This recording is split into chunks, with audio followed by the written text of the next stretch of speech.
సరిగ్గా 1930ల నాటి హైదరాబాద్. అక్కడొక పెద్ద ఉద్యమం మొదలైంది. ఎందుకోసం? స్థానికుల హక్కుల కోసం. ఆ ఉద్యమం పోరాడింది, చరిత్రలో నిలిచిపోయే ఒక విజయాన్ని కూడా సాధించింది. కాని విచిత్రమేంటంటే, గెలిచిన ఆ క్షణంలోనే ఆ ఉద్యమం అకస్మాత్తుగా మాయమైపోయింది. అసలెందుకిలా జరిగింది? ఈరోజు మనం తెలుసుకోబోయే కథ ఇదే. ఓకే, ఈ కథలోకి వెళ్లే ముందు మన 2 ముఖ్యమైన పదాల గురించి తెలుసుకోవాలి. ఇవి చాలా కీలకం. మొదటిది ముల్కీ. ముల్కీ అంటే హైదరాబాద్ రాష్ట్రంలో పుట్టి పెరిగిన స్థానిక వ్యక్తి. ఇక రెండోది నాన్ ముల్కీ. పేరులోనే ఉంది కదా, హైదరాబాదుకు చెందని బయటి వ్యక్తి అన్నమాట.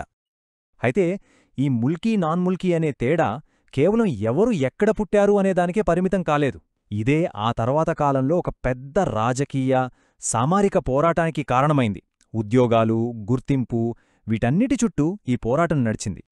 ఇక 1930లు వచ్చేసరికి పరిస్థితి చాలా ఉద్రిక్తంగా మారింది.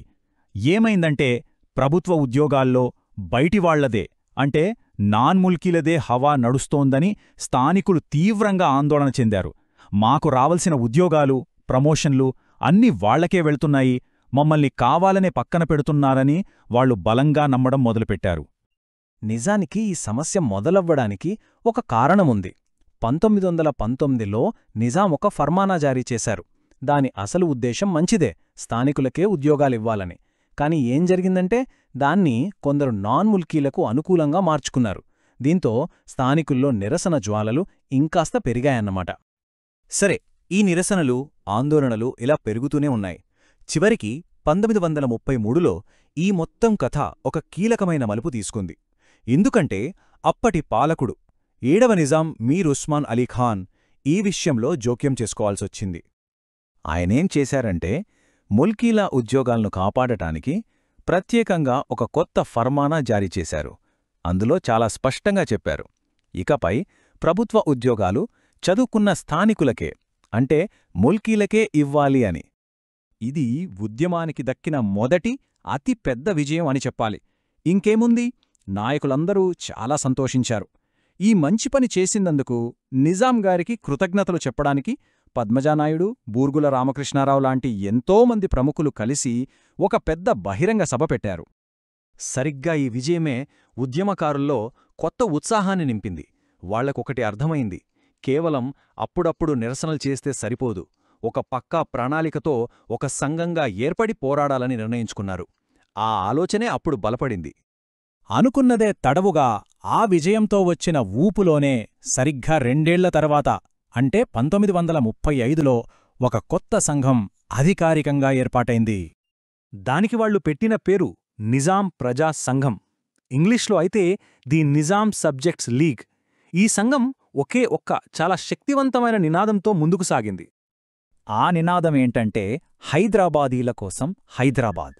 అంతే, ఈ 3 పదాల్లోనే వాళ్ల ఆశ, ఆశయం, ఆవేశం అన్నీ ఇమిడి ఉన్నాయి. ఇక ఈ సంఘానికి నాయకత్వం వహించింది కూడా సామాన్యులు కాదు, అప్పటి మేధావులు, ప్రముఖులు. నవాబ్ నిజామత్ జంగ్ గారు అధ్యక్షుడిగా ఉంటే, బూర్గుల రామకృష్ణరావు గారు ప్రధాన కార్యదర్శిగా బాధ్యతలు తీసుకున్నారు. వాళ్లు 4 ప్రధాన సూత్రాలను తమ లక్ష్యాలుగా పెట్టుకున్నారు. చూడండి, ఒకవైపు ముల్కీ హక్కుల కోసం పోరాడుతూనే మరోవైపు నిజాంకు విధేయంగా ఉంటామని చెప్పారు. హైదరాబాద్ సంస్కృతిని కాపాడుతూ స్థానిక భాషలను రక్షించాలని, అన్ని వర్గాలను కలుపుకుని వెళ్లాలని నిర్ణయించుకున్నారు.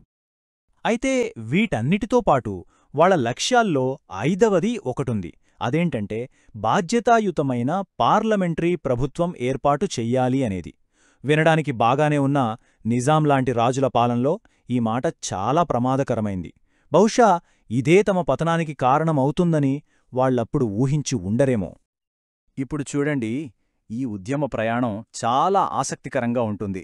1933లో నిజాం ఫర్మానాతో మొదటి విజయం, 1935లో సంఘం ఏర్పాటు, 1939లో వాళ్లు కోరుకున్న అతిపెద్ద విజయం. కాని సరిగ్గా అదే 1939లో ఆ సంఘం అకస్మాత్తుగా రద్దయిపోయింది.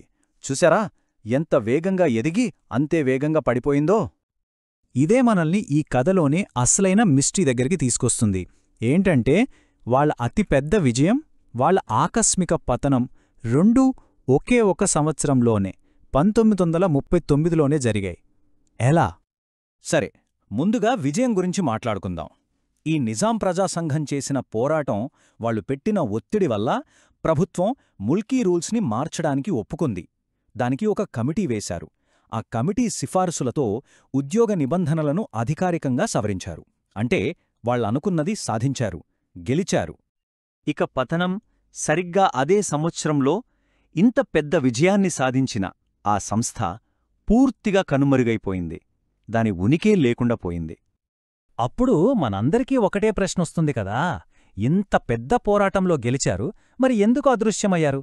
గెలిచిన టైంలో ఎవరైనా బలపడతారు కాని వీళ్ళెందుకు పతనమయ్యారు? దీని వెనుక 2 ప్రధాన కారణాలున్నాయని చరిత్రకారులు చెప్తారు. మొదటి కారణం బాధ్యతాయుతమైన ప్రభుత్వం అనే పదం. ఈ పదం నిజాంకు అస్సలు నచ్చలేదు. ఇది తన అధికారాన్ని ప్రశ్నించడమేనని ఆయనకు తీవ్రమైన కోపం వచ్చింది. దాంతో ప్రభుత్వం మద్దతుదారులు వెనక్కి తగ్గారు. ఇక రెండవ కారణం అంతర్గత విభేదాలు. ఈ సంఘంలోని ముఖ్య ముస్లిం నాయకులు కొందరు ముస్లింల సార్వభౌమాధికారం కోసం పనిచేస్తున్న ఇత్తెహాదుల్ ముస్లిమీన్ అనే మరో సంస్థలో చేరడానికి వెళ్ళిపోయారు. అంటే చూడండి ఎంత క్లిష్టమైన పరిస్థితో. ఒకేసారి 2 పెద్ద దెబ్బలు తగిలాయి. ఒకటి పైనుంచి నిజాం ప్రభుత్వ వ్యతిరేకత, 2 లోపలున్న ఐక్యత దెబ్బతిన్నడం. ఈ 2 ఒత్తిళ్ల మధ్య ఆ నిజాం ప్రజాసంఘం నలిగిపోయి చివరికి పతనమైపోయింది. సో నిజాం ప్రజాసంఘం కథ మనకు ఏం చెప్తోంది? ఒక ఉద్యమం తన అతి పెద్ద విజయాన్ని సాధించిన సంవత్సరంలోనే ఎలా అంతమైపోగలదో చూపిస్తోంది. అధికారం, ఆశయాల మధ్య ఉండే సున్నితమైన బ్యాలెన్స్ తప్పితే ఏం జరుగుతుందో చెప్పడానికి ఇదొక మంచి ఉదాహరణ. ఇది మనల్ని ఆలోచింపజేసే ఒక ప్రశ్నతో ముగుస్తుంది.